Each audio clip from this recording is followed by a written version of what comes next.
อะไรให้มาหน่อยแล้วก็เดียดให้ดูนี่มันบ่หนาวว่าคุณอาบน้ำให้มันจะเศร้าแท้นี่นะบ่หนาวเบิกว่าพี่น้องเลยคนละโอ้ย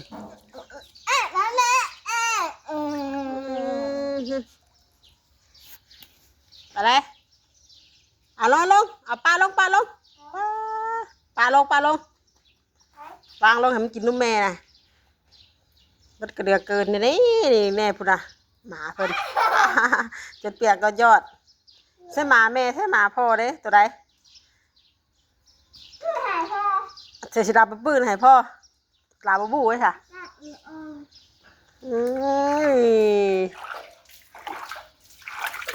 อันนี้พี่ไปล้างพี่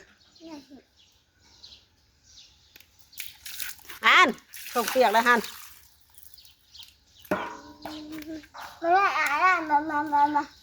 มันน้อยอาบน้ำมาย่านแล้วหาอุ้มไปอีกเลยใช้มันนี่ก่อนนี่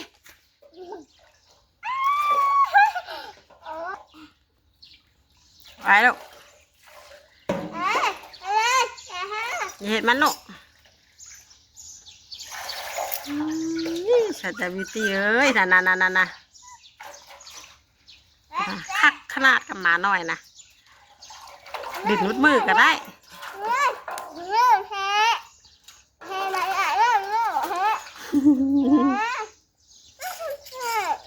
ดื้อแท้หนาวลูกบ่ใช่บัดดีปลาลุงก่อนสาวไว้โดยกับทักทายสบายดีและสวัสดีเด้อทุกคนเนาะยินดีต้อนรับเข้าสู่ช่องแม่น้องวิวชาแนลอีกแล้วปลาลุงเลยเปิดภาพออกมาก็ยังอยู่กับน้องวิวตี้แขวเหียนคือเก่าแม่ว่านนี่แม่จะถามแน่ว่านนี่น้องว่านนี่วิวตี้ไปใช้เป็นไงย่าลูกไปคือบอกแม่ลูกคือบอกแม่ตกลงจะให้ไว้คุณโตว่านี่นะ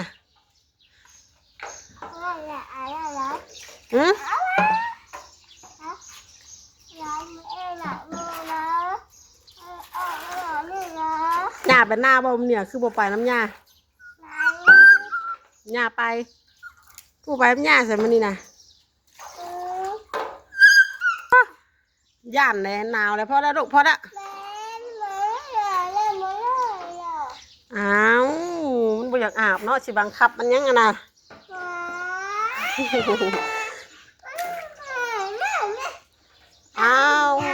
เบิดดาบาทเนี่ยเอามาเบิดคูโตบาท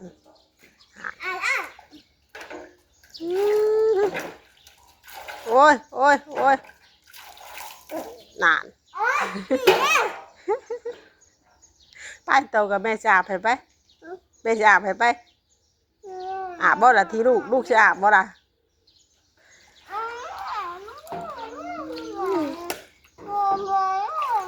อย่าได้เฮ้ยพอแล้วเอามาไปพอแล้วไปเอาเกิบไปใส่เกิบลูกเด้มาลูกไปพอแล้วไปแม่จะถามว่านี่ลูกไปหน้าหญ้าลูกไปเห็ดยังหาหอยได้ลายบ่หอยนะได้สำไรนะได้หาหน่วยได้ลูกขายบ่เห็ดยังกินบ่ลูกกินบ่คือลูกขายงานดินน้ำแต่เช้าแต่เซี่ยวอย่าปะปะไปหูไปเด็กพอน้ำน่ะอย่าเด่นเนี่ยหมาน้อยไปกินเกลือกอยู่ป่าผู้บ้านหญ้าผู้น่ะผู้น่ะแต่ละตัวผู้มันหนาวแห้งดิใช่อีกตัวหนึ่งเนี่ยลูกใช่อีกตัวหนึ่งนะเป็นแหลกกิ่งอยู่ป่าหญ้าผู้หนาวน้องเวตี้จัดการผู้โอ้ยน้องเวตี้กินข้าวชวนปลาลูกกินข้าวได้ไหมลูกมันเฮียนะเก็บออกลูกเก็บออกปลาลูกกินข้าวกับน้องเวตี้เด้อสะดวก กินข้าวกับหยังกินข้าวใส่ไข่กินข้าวพัดใส่ไข่บ่ลูกบ่เออน้องวิตตี้นอนกับร่างตื่นตาดุงเลยบ่หรอกกินข้าวกับไข่บ่วันนี้นะฝนตกค่ะกำลังเช้าตกเนาะพี่น้องเนาะฝนตกยามกลางเว้นฝนตกแห้งโดยลูกอิ่มแล้วอิ่มแล้วก็ย่อไปไว้เอาถ้วยเอาแต่ถ้วยแต่เนี้ยปะไปไว้เฮือนครัวพวก เอาไปไว้ดูไว้เป็นบ่ไปย่อไปมักกระแทกได้กับหมานะไปแล้วพวกของเด็กน้อยบ่มีหมูดินเลยพอบ่ต้องอาบแล้วน้ำนะพอแล้ววิวยาบอกมันบ่ได้อยากอาบน้ำลูกยาพอได้วิวยาบ่อาบกับยาลูก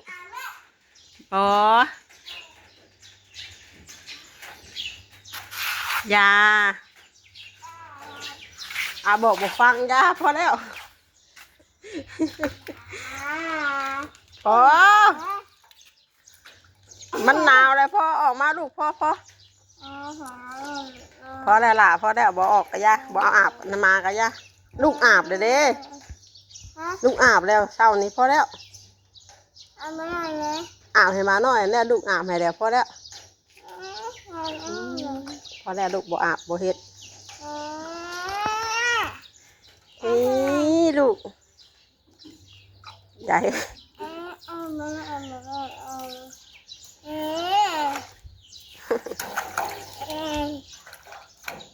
อาบนะพอแล้วน้องหนาวเลยฮะ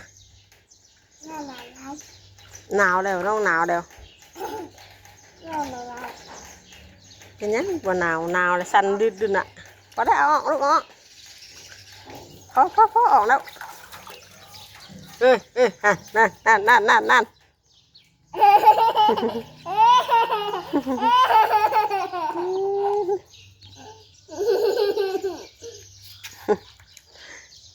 ใจเพิ่น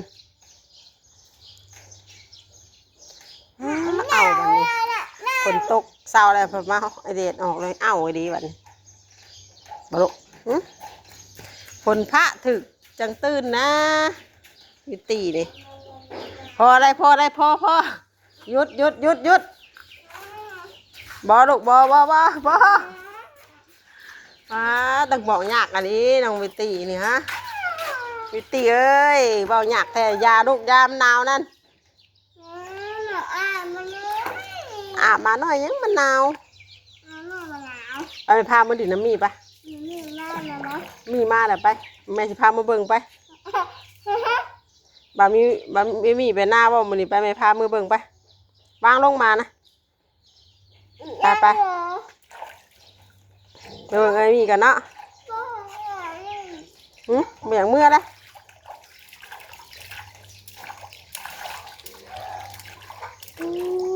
เสียเปียอีกแล้ว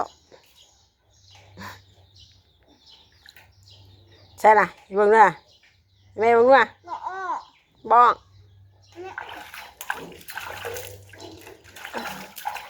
กินคนเดียวก็เป็นแบบนี้พอดูไอ้ความดื้อความซนของน้องวิตี้นะเฮ็ดยังละบันนี่น้ำจนเต็มล่อกับข่อมลงก็ได้บันนี่ยันนะวิวนะเอาซอยวิวแน่ซอยวิวแน่บ่ยันวิวตายคาโดได้บ่ย่านบ่ตัวกะย่านตายคาโดแล้วเห็นอะไรนะยันมีคนชวนนุ่มมากินบ่ได้ลูกเห็นอะไรนะให้บ่ลูกดื้อได้ลูกบ่เป็นยังไงนี่นะอยากอาบน้ำลูกคือดื้อแท้ลูกนะไปมาเบิ่งเอ้ยไปมาจอบเบิ่งเอ้ยก่อนไปไม่จะเอาโอ้ยเนาะน่ะอีกแล้วมาอยู่น้ำเอื้อยมาอยู่เอื้อยเด้อเนี่ยสิไปเรียกอะไรนี่ไปนะแม่ปะ แม่บ่หยอกแม่สิบ่ได้ไปไสหรอกแม่สิบ่ไปน้ำกันกับลูกเด้อแม่ก็ไปดินน้ำลูกนั่นแหละ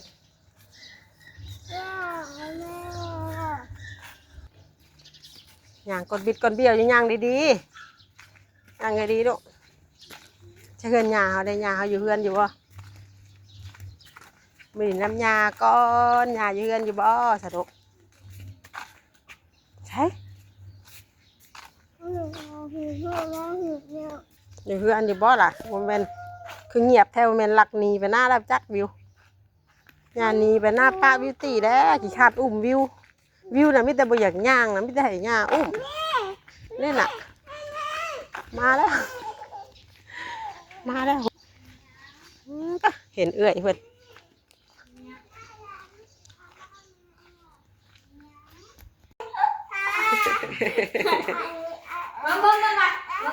จะพ่ออยากว่าพี่เราวิวเนาะวิวแต่พ่อแต่อยากว่าดิเพื่อนยาล้อก็ดีตั้งเฮ็ดแนวเสล่นนี่โอ้คุณอะทางไปสิเบ้าวิวขี้ดื้อน่ะวิวมาอยู่น้ำยาเด้อวิวขี้ดื้อเด้อแม่สิเอามีแม่สิเอาไอ้วิวแม่จะเอาไอ้วิมาลำหน้าซอยปีนี่ลูกเดี๋ยวไปอยู่น้ำยาเด้อดูกันดิน้ำกินนะดิน้ำกิบหน่อยเด้อมานอนน้ำยาเด้อประเด็นไงนอนหยาเด้อเผ็ดเด้อ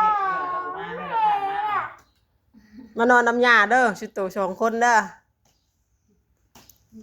วิกับวิวเด้อไอ้วิน้องวิวเด้อมานอนน้ำยาเด้อเนาะตั้งดื้อแห้งอะดีเลยแต่ละมือนับวันขึ้นให้ดื้อได้หยอกกันดีนี่ย่องกินแล้วย่องถิ่มอย่าย่องขึ้นอ๋อย่อขึ้นเดียวย่องถิ่มนะย่องมาข่าวมาได้มาทักเดินเลยข่าวเยอะแยะอ้าวเฮ็ดไปบ่ใหญ่บ่สูงนะฮะบ่สูงนะโอ้กระต่ายหญ้าฮักนะฮะย่างเฮ็ดแท้น่ะออกบ่ได้เอ้ยนั่นถามไม่มีค่ะว่าสิออกเท่าใดเด้นี่เอ้าอยู่เอ้ยจับแล้วอยู่ใช้เด้อันให้เท่านึงน่ะเด้อันเปิดมาค่อยมาแล้วเห็นประตูอัน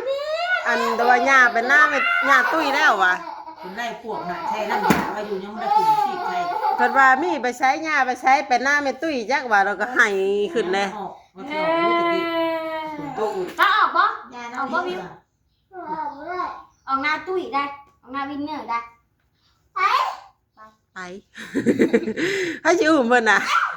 บ่มีรถถีบย่ำให้แม่ว่าไปนำเด้อคำเลยคำนะแม่ว่าไปเด้อคำนะเด้อสะบอกไปหน้าเนื้อนี่ปวดขึ้นสั่งเลยมีหมูดินนะมันจิขาดได้ฮันจังเบิดแนวดินแห้งได้บัดนี่ถกถิ่นได้หมดคนกินมาเบิดแต่เก่าแล้วพอได้ย่องกิ๊บหน่อยมื้อนี้น้องกิ๊บหน่อยเป็นหน้าแล้วมีได้หยอกก็ดีบัดต้องมือกินต้องมือได้จับวาง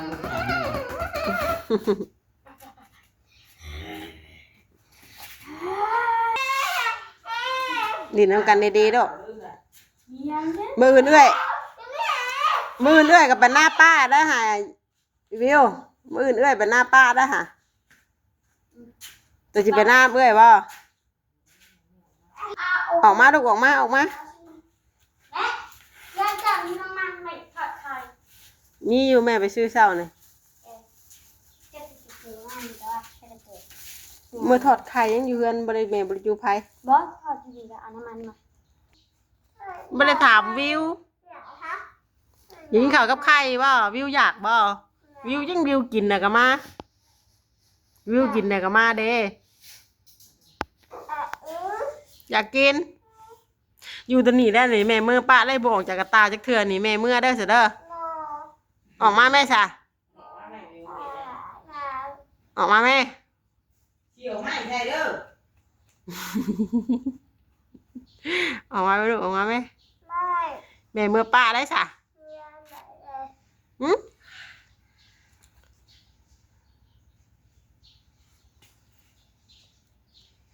แค่เต้นในเบิ่งในสบัดหนึงว่าวิวสินอนหน้าน้ำยาแล้ววานนี่ว่าคำยังบ่เห็นเมื่อหาแม่อยู่จะนอนหน้าป้าแม่แล้ว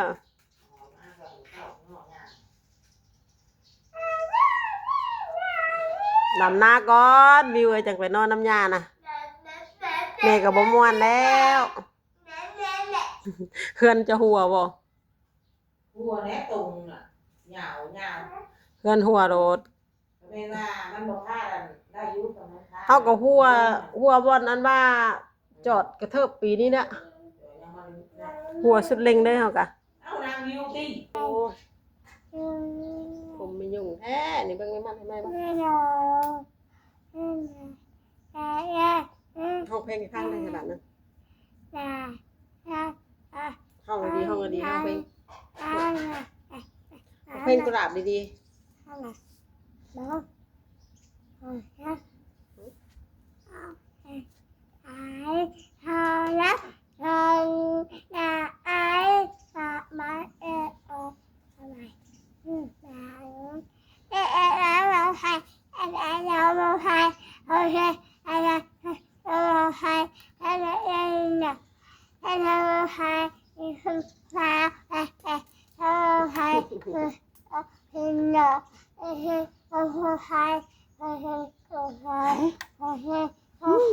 ม่วนได้ห้องนี่นะ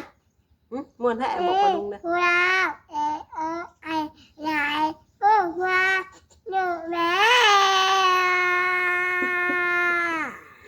ม่วนบ่ปะลุงเอ้ยจ้ะบอกอยู่ปะลุงเอ้ยม่วนบ่จ้ะเอ้ามันคือกีบนิบยายของยาได้ลูกเอ้ยมันทักของยาได้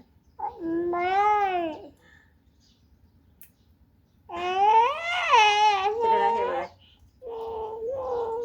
ปะลุงเนาะคลิปนี้ก็ประมาณซ้ำนี้ก่อนเด้อน้องแม่น้องวีก็ขอตัวลาไปแล้วเดี๋ยวพบกันในคลิปต่อไปเนาะคลิปนี้ก็ประมาณซ้ำนี้เด้อเนาะขอกล่าวคำว่าสบายดีทุกคนเด้อสบายดีปะลุงอ่ะสบายดีปะลุงสบายจุ๊บพับ